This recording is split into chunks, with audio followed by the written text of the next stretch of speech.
Right, so what we're going to do now is we're going to show you, or we're going to get you to create a new building, some new rows, racks, patch panels, templates, connectivity, everything that we've done so far, apart from cable routing. So we're going to do it, and it's via, basically, you've used this probably in other systems, is CSV, flat file data. It's what comes from the customer. It's the most relevant information that they have. But we do preempt this by, you still need to create down to the library items. So you do need to understand what the customer has as far as what components, what racks, what servers, etc. they actually utilize. I feel like you said it was going to be easier. It is. What's wrong? Templates was the easy bit, wasn't it? Fills it all out. Yeah. Yeah, but we still have to create the servers, We just the drag racks, and and drop the... it. No, you just import packages and, you know. And then tell them how wrong it is. And then, Yeah, don't stress it then. Don't stress it. So anyway, this. turns out this is no good. You're going to have to fix it. So we're still recording, yeah? Okay, so there are fundamentals that we need to do, but if you think about where the journey we've come on so far, and we're going to go into data and workflow tomorrow, but this is the nuts and bolts, this is the important stuff that we've covered so far. And we really do need to understand how things work. And then when we come to the easy way of communicating or pulling in that data, when we want to validate, we know, is it correct, what we're creating, how it's actually working within the database. So we've created, or you'll see in your organization, you've got a little campus, and we're going to create everything into this key area.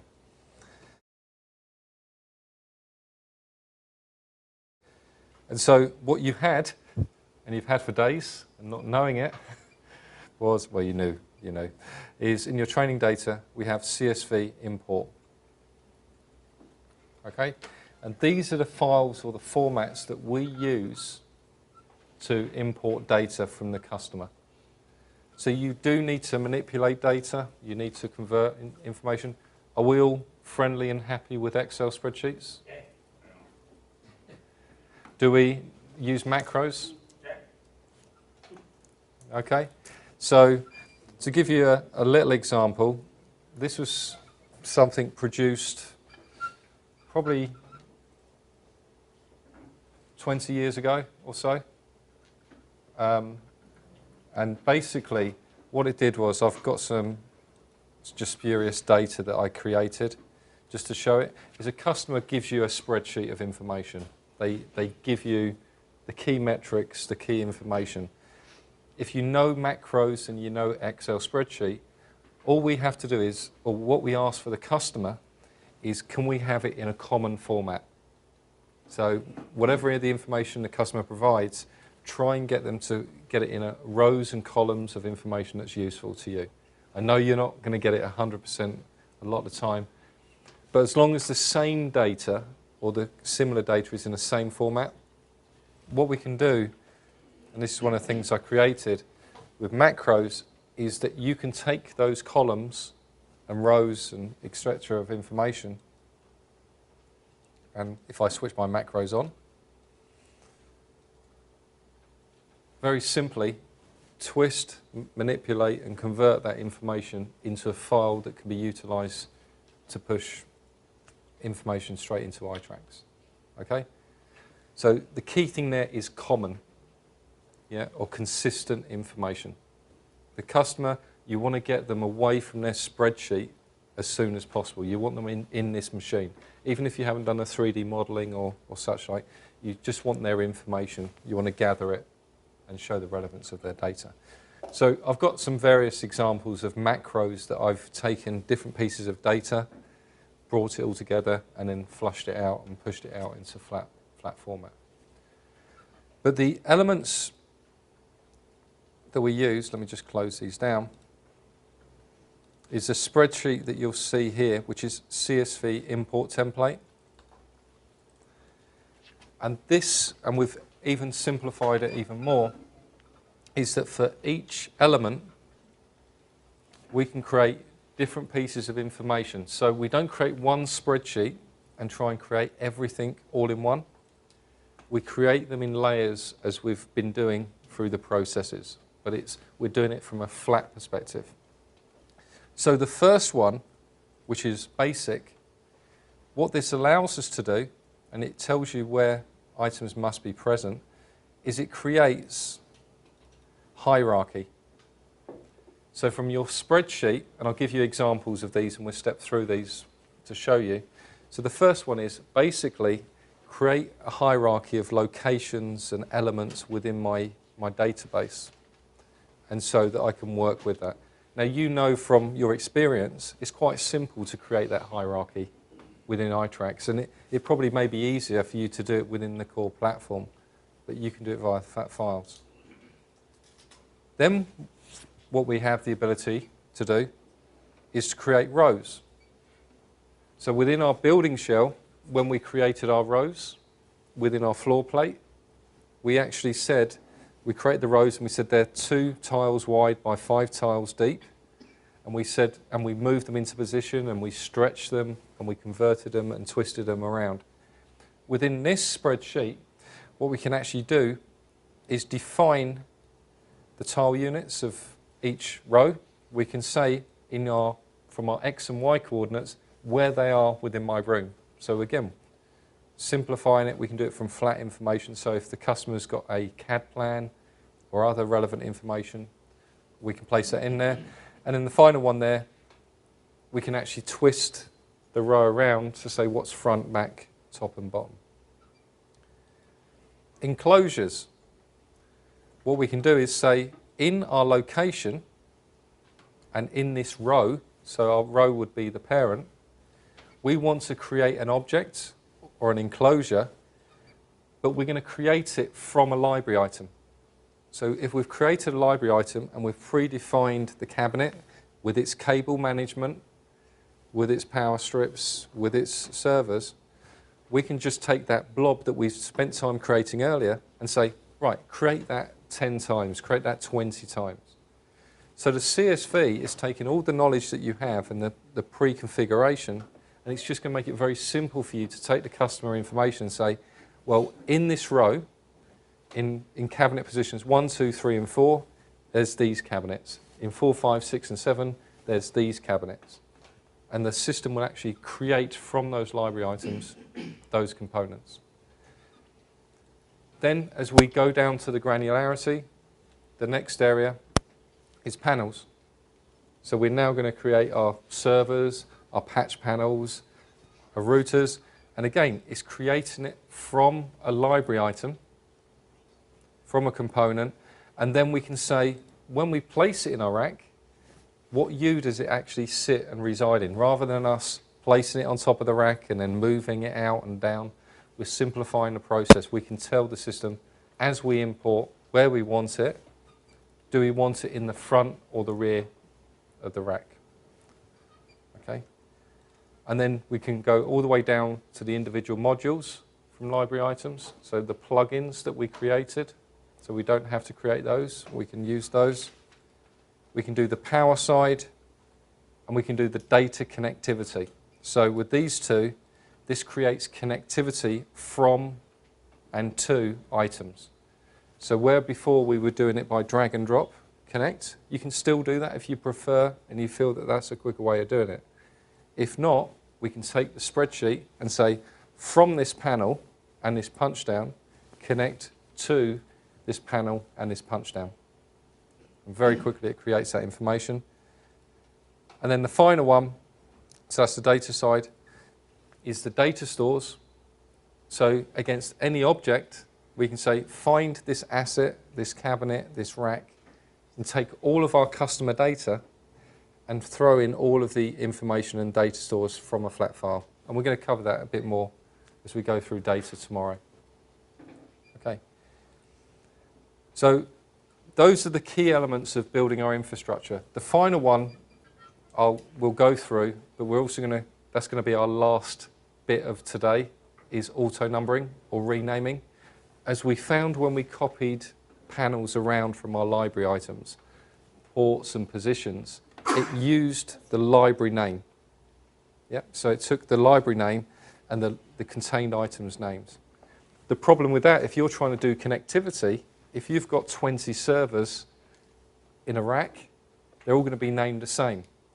So how do you work out the connectivity, what item is what within the infrastructure? So the rename functions that we use basically take what was a library item name and then convert it into its real name or to its host name. So I just want to give you a basic overview of there is that these files give us the ability to do what we've just been doing ourselves, create infrastructure, create hierarchy, create a floor plan and a data center, create our rows, create our equipment, all the way down to the connectivity. We can do that via flat information rather than worrying about all the intricacies of where things go and my X, Y, and Z coordinates and moving things around. So we wanted to give you an example of that, and rather than just try and throw things into here, we've actually pre-configured it so that you can see real data, and we're going to bring that real data in. So underneath the folder you see with CSV import template, we've actually split out the files as CSV files for the different levels. So we're going to do 12 imports to create our infrastructure. So if we look at the basic DC, you can see it is quite basic. Yeah. We're keeping it as simple. So what it's doing is it's looking for a company or a campus called NOM in Acme Enterprises. And then in NOM, it's going to create a building. In the building, it's going to create a floor. In the floor, it's going to create a data center. So the logics are saying, line 1, create a building or an organization or campus. Line 2, from that building, using that name, create underneath. In there, create a floor. In there, create a data center. So you could use just a flat piece of data, or you can actually use the system. So if we take that as an option, and the way that we do imports is we go design, import, and it's laid out for us. So the first one is we want to import basic information. Navigate through to our CSV import examples, and we're going to double click on our basic DC. So this is 4 lines. It's going to take a long time to create. Now we have 2 options on the commit changes. If we say no, what it will do is it will validate the spreadsheet and tell you if you've got any errors or items that it cannot complete because there's something missing within the spreadsheet or in the information. If you're happy to go ahead, we just say commit changes, we go ahead. So this one is fairly simple. So we're going to just say yes, and then it will process the spreadsheet. So if we just do a quick refresh,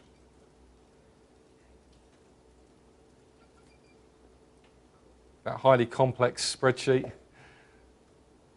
has created some items. Yeah. If something's wrong, rather than clicking yes, would you have to click no, or could you go on and with those things that would work, or would you sort of stop, have to go find out what was wrong, or what? Yeah, absolutely. So let me just, that's a good point. So let me go into training data here. So when you create it, so that basic log that we just imported here, it will give you a stat to say when I imported all 5 of items, it completed. So that's probably a different one, but basically what it will do is anything that didn't work or there was a problem with, it would list, it will keep those in the list. You can edit and manipulate them, so the file or the log file is laid out exactly the same way as the CSV. Okay. So whatever's left, you manipulate it, you find out where the issues are, and then you bring those back in for validation. Okay. So the first part of that is we've created our hierarchy. The next thing we need to do is, remember with our data center, we wanted to create a tile grid. We wanted to configure it. So if we right-click on the data center, create tile grid, and rather going through what tiles are we going to use, what format are we going to create, we're going to import from file.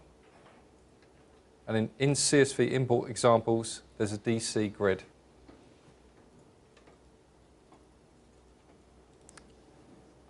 So now we have our data center with the corners cut out. All right. So we've got our data center. The next thing we're going to import is our rows. So let's look at what rows does.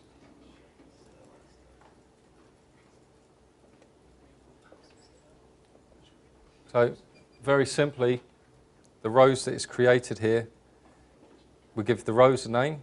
We want to create it in the ground floor data center. We could add width and height if we wanted to. This is just going to do a simple import of the rows onto that template, onto that floor. So we come back, design, import, row. We select number 2, which is row. Say yes.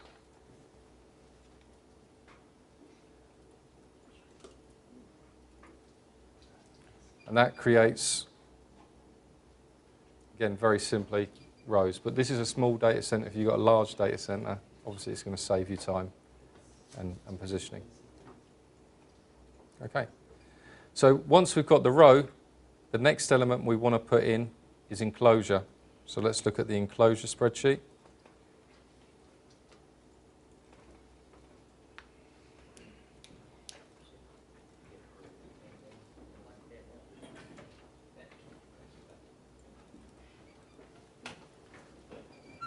Okay, you can see that anyway. I've just got to stretch my legs again. So it's got name, location, floor, equipment room, row. So it's using the rows that we've already created. But you notice where it says create from, we've got a series of different types of enclosure. This is actually the name of our library item. So whatever we've pre-configured with all the power strips, the routing and all the other areas, it will automatically create directly from our library component. And then the final part of that, on the row position, is how do I want them laid out on our row. So what we've been doing is manipulating and moving individually. What we do here is we can actually automatically decide in what order do we place them along these rows. So if we just import this item,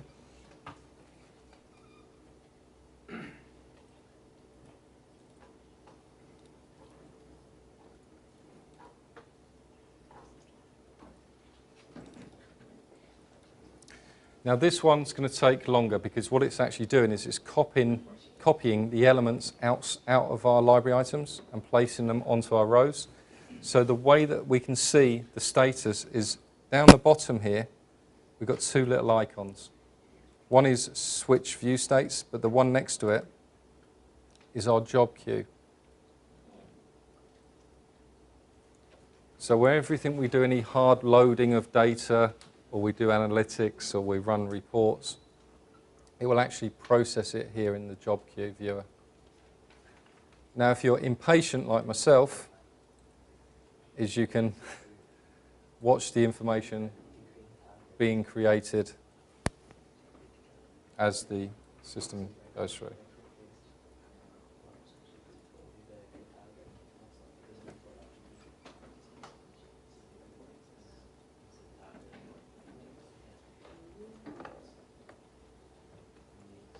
This is where we find the speed of the machines.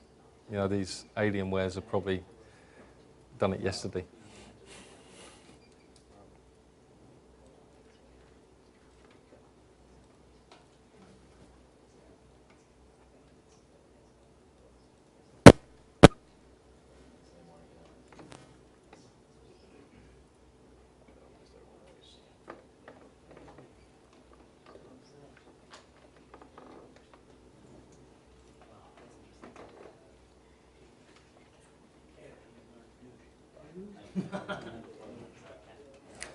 So you should see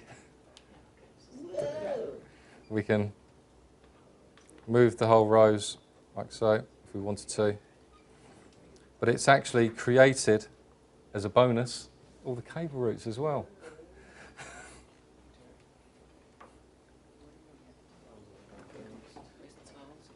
When did they create the cable routes for us? Sorry? The cable routes, were they part of the Chatworth wrap? Yeah, the library item. Yeah, unfortunately you can't do cable routes on their own. They have to be part of a library item. But this is where my big point I said earlier today, library items and templates are the most important things. If you get those right for a customer, get them laid out, when you start using your CSV imports, the data gets loaded extremely quickly. Okay? Was that a bit quicker than earlier today? No? Well, because you still have to know how to do the spreadsheets. Okay. Yeah, Okay. Well, we'll come back to that soon. How did you make it all in one go?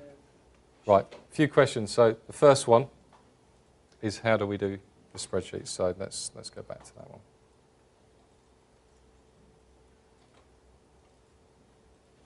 So when we import anything, as we move down the levels, when we create the levels, what we have to do is say, when we create that object, what's its parent item, or where is it physically located from and to? So for every spreadsheet or every file as you navigate down, they're very similar all the way down to connectivity. So when we're just creating hierarchy, or we're just creating racks, or we're just creating enclosures, we're basically creating another step down. Once we've created all of the elements, then what we're left with is the connectivity and overlaying the data. So as you go through the hierarchy, you'll see that the layouts of these spreadsheets are fairly similar. So in this instance, the item here is what do you want to call it? So, is that right? Yeah, so this first column is the name. What do you want to call the item as I create it? And then the rest of these is where do I want to create that object in relationship to the hierarchy? So you need to know, right, it's going in this location, in the ground floor, in the DC. I want it to go in this row. And then this one is saying, from when I create it, I'm not going to create it just as an item or a name. I actually want to use a library item. I want to use a component that I've already pre-configured and copy that into this location. And then if I've got a row here, so we've got the A1s here, what position do I want to place it within the row? So as we move down through these spreadsheets, there's more granular information. So the first thing is, when we get down to the row, as we did yesterday, or when we created it, we just created hierarchy and the rows or the elements. Now we're at the cabinet level, we're actually indicating where on the row do we want to put the placement. So we're just adding one extra piece of data to this spreadsheet. So it's, what do we want to call it? Where in the hierarchy do you want to place it? What are we going to use to create the object as far as a template? And then its position.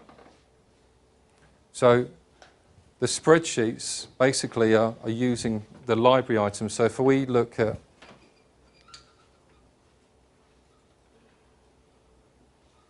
here,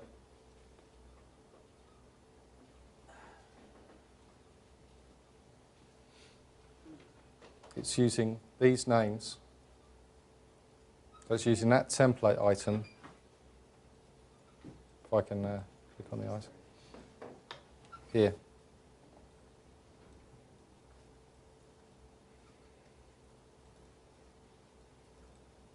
So what that spreadsheet on this level is doing is say, create all the way down, then find this library item within our configuration with all the racks, routes, switches, etc., and then copy everything that's contained in there into that row from the spreadsheet.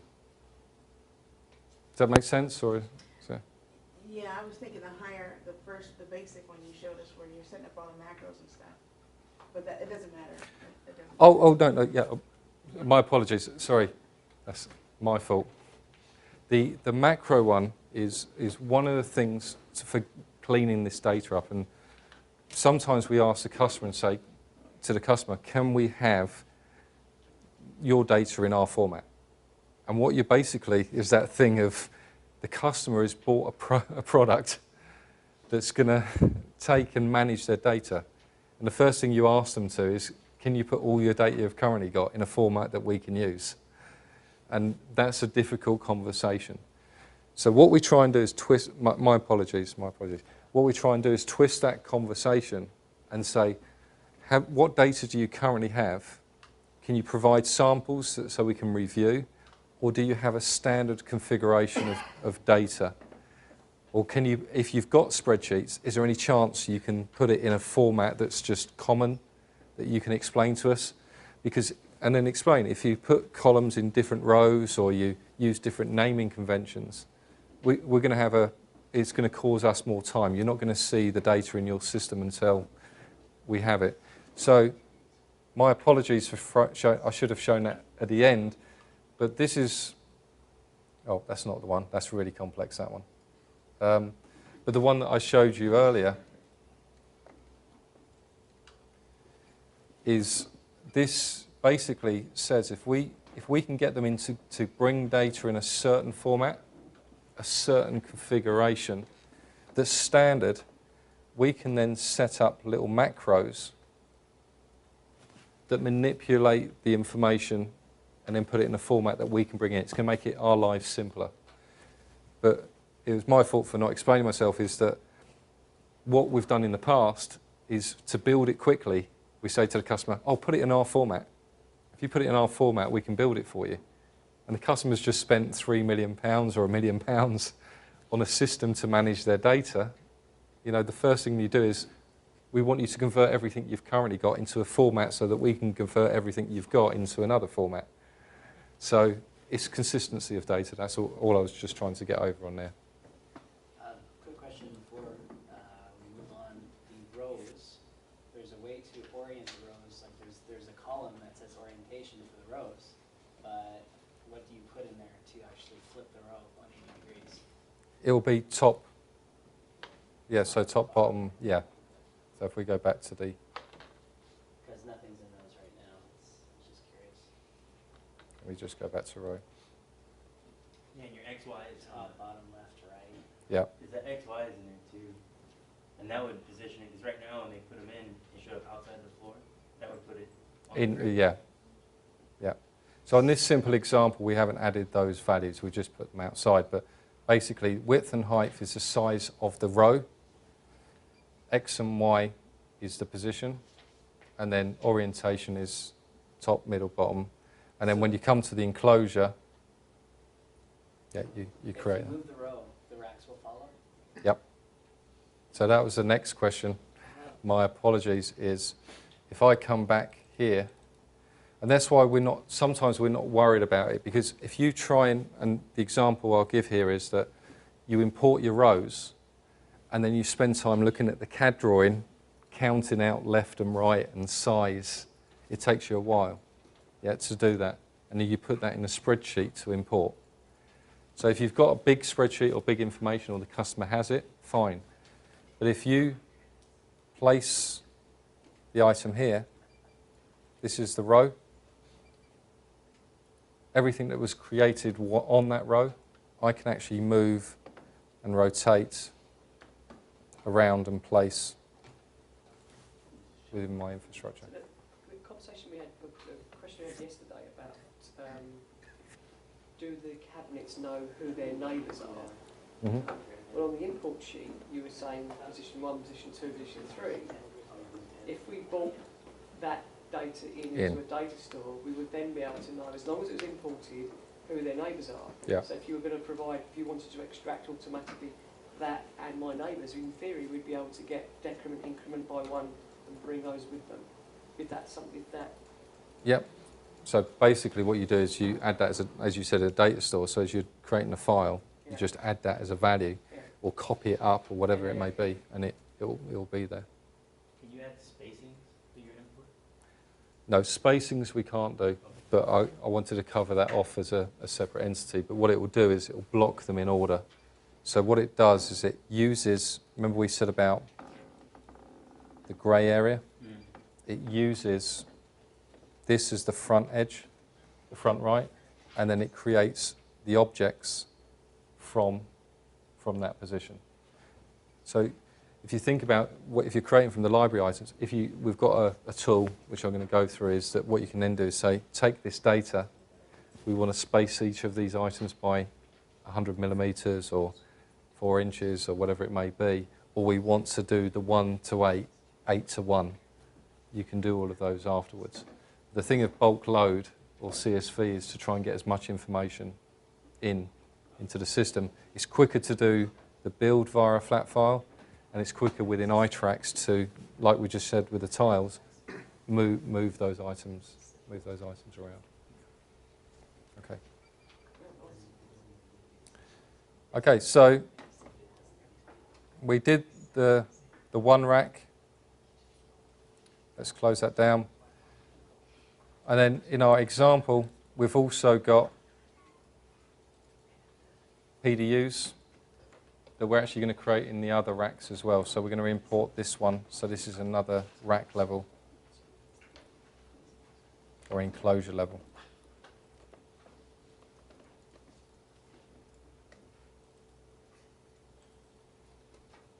So again, we can watch the progress in our view states. Job viewer.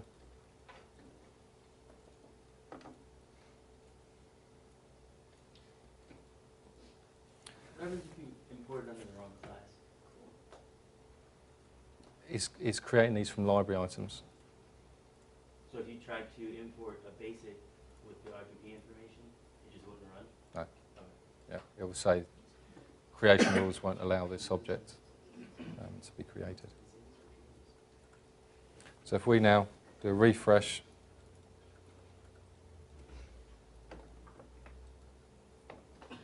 we've got our power units.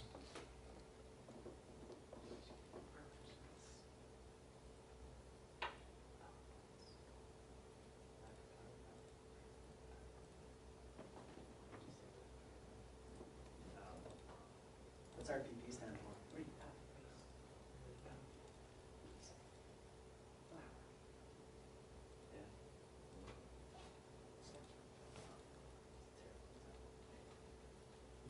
So there we've got our power cabinets with and it's created the feeds and all the breakers as well from that library item. So we've got the cabinets, we've got the power enclosures as well. So the next level down is all the panels that are contained within those elements. So again,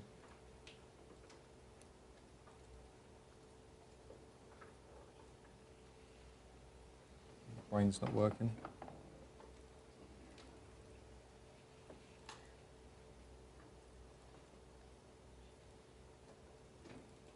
So very quickly, the name of the object, the location of the object. Now we've got the enclosure that object's associated, the library item that we're going to create it from, and then we can add additional values as we import it in. So the first one is, where in the enclosure do we want to place that device? Do we want to put it in the front of the rack or the rear of the rack?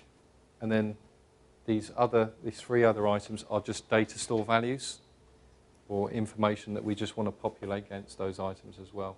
So the U position, let's say it's a 9U device, it's the first U position, like the lowest number? Yeah. So, for example, if it was 18 and it was 4 U's, it would be 18 to 22, or 18 to 23. Or, Depends on the rack. You've got 2 options. So you can say top down, bottom up. So depending on what you've configured when you import your CSV file, it will base it on that information. Oh, okay. You sure? No, So no. if it starts at 18, the U position is going to be 18. Yeah, but if it's. But is it the top of the device or the bottom of the device? But the device, there's information in the device, in the shape itself, Yep. or in the library item. So the library item will say it's for you, so when you say it's 18 through 22 are going to be occupied by that device. Is that was his question? Right, yeah. Does it go up or does it go down? Right, Well, does it go to the but top of if the it's, device or the if the bottom? rabbit. But what do you Oh, want? sorry, yeah. Depends on how you Goes set it over up. 18 to 15. No, if Not it goes, the other way. if you go the other way, it still loads it up. So if you say it's in position 18, if it's 1 to 18 coming down, it puts it in 18 and then loads it up. But if it's 1 to 18 going up, it'll put it in position 18 plus the sites. So it loads it up That's the question. But Yeah, the number it goes ain't to the listed. bottom of the Yeah. device. Sorry, it's been a long day for me as That's well, so I okay. apologise. Some people do it.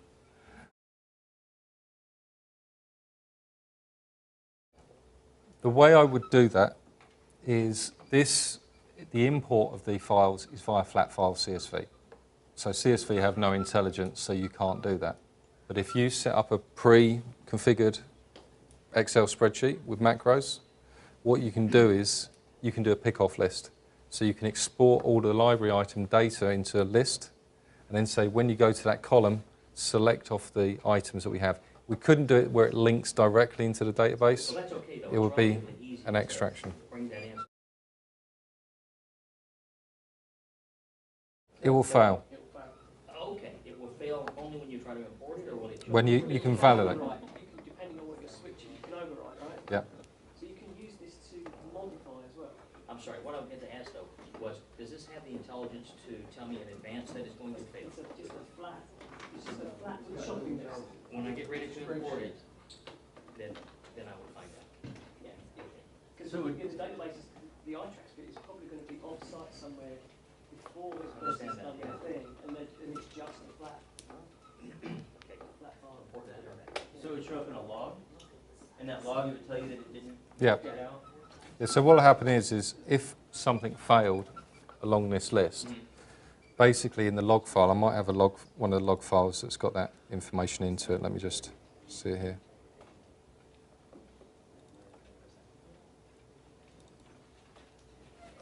So depending on what level you are, so if it's importing a row, it will come back and say on the first 3, it will say, on line such and such of your CSV, there was an error I couldn't import, and then it gives you a description of the error. So if it's a connection, it will say I couldn't connect because it's in use, or the U value is here. But what it does is it keeps a list of all of the information. So what you do is you can delete those first 3 levels. This format is identical to the import folder. You look at the resolution, you fix this spreadsheet, you fix the issues, and then you re-import. So each time you do an import, it creates a log file of those changes. So during the process of importation though, would it continue on with everything that's good and just leave out those things that are Yep. bad and leave an error trail in the log? Yep, so in this instance, it's imported 600, 11 skipped. So it shows you exactly what device, what the problem is. You know. Yeah. There's some out there that tell you, hey, this didn't work. And just 3 devices didn't import. Yep. And that's all it tells you. So you have to go through and figure out what's in, what's not. Yeah, I mean, our old CSV file, for example, didn't do any validation. Oh, okay. So what it done was, I want to do all this connectivity, I want to create all this stuff, and it just created all this connectivity and it created all this stuff. But for example, you know when you do connectivity, and you say many to one, instead of cut and pasting and changing the name, yeah, if you just use the same name, it all tries to connect to each other. And so you walk into those issues.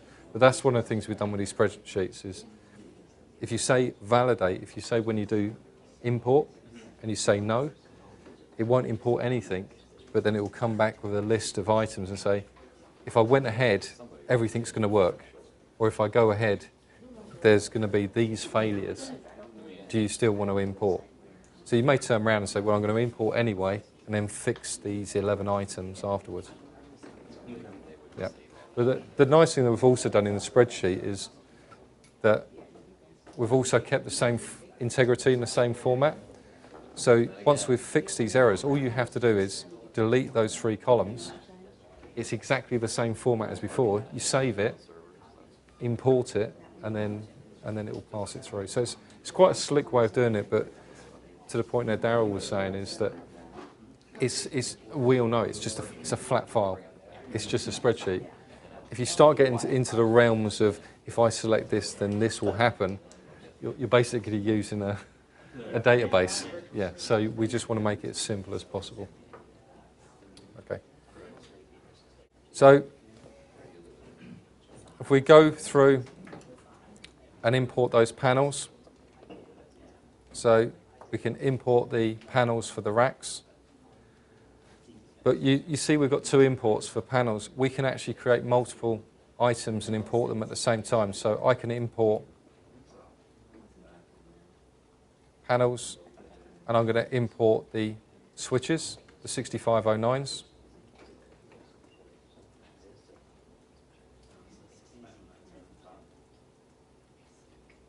And then if we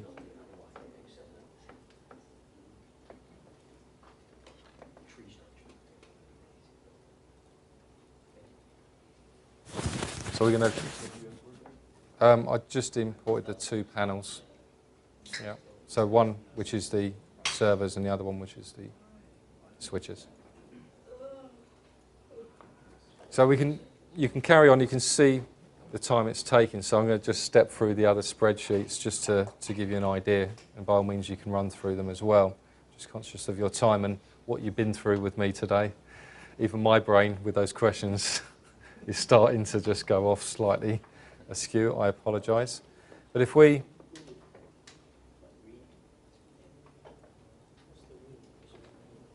import that's what we absolutely come into next. So the rename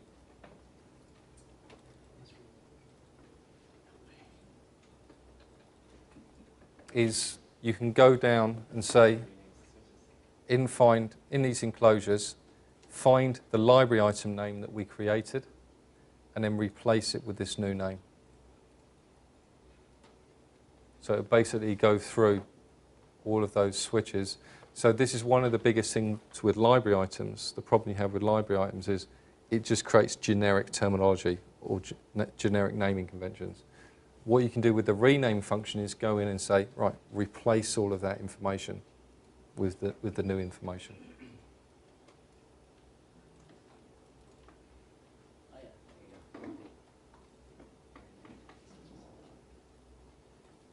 And here, for example, this is power supplies. Yep. So the old names were just from the library items or from the template is just A and B. We've just taken the reference number and then created the new name. So you guys are skilled with Excel. All that is just combining the parentage of that object, and then we're taking, this is the old name, this is the new name. So as we work down through these spreadsheets, we go down, we create the panels, we rename them, we can add data, which we'll come to. But this one here,